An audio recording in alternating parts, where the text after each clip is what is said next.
this. It is day 5 in the trial of the Navy sailor accused of setting fire, the one that burned the U.S.S. Bonhomme Richard. The prosecution has started calling law enforcement experts to the stand. Let's get to ABC 10 News reporter Natay Holmes, who joins us live from Naval Base San Diego. So Natay, can you bring us up to speed on what's been happening?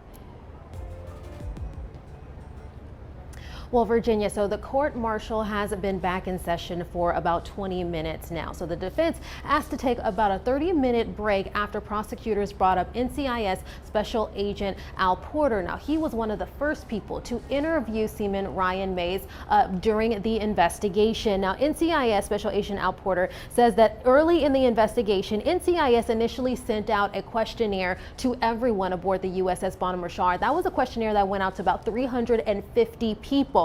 Now, and this included Ryan Mays. Now, he told the prosecutors the facts drove them to bring Mays as a suspect. Now, Porter says that they interviewed Mays for 9 hours, where he repeatedly said that he did not start the fire. Now, in court, though, they showed a handful of clips from that interrogation. Now, as we know, Seaman Ryan Mays was assigned to deck duty after failing to become a Navy SEAL. Well, in one of those clips, when asked if he will be going back to BUD/S very soon, Seaman Mays responded by saying, quote, "I want to go as soon as possible." He also noted in that interrogation just how much he hated being on deck duty. Now, prosecutors also showed 2 clips of NCIS Special Agent Porter asking Mays where he was at 8:05, shortly after the fire started that day. Now, in one clip, he said that he was on the hangar bay. In the other clip, he said that he was at the morning station during that time.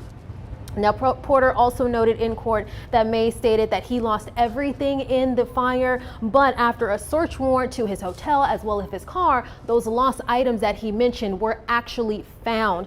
And then I can tell you that prior to Porter's testimony, prosecutors recalled Bo Benson to the stand to clarify statements that he made earlier this week in court. So it was definitely a long morning with a lot of information. It's day 5 of the trial. Now, it is expected to go on for another week, and if convicted, Mays could face a life sentence. Live at Naval Base San Diego, Natay Holmes, ABC 10 News. Thank you.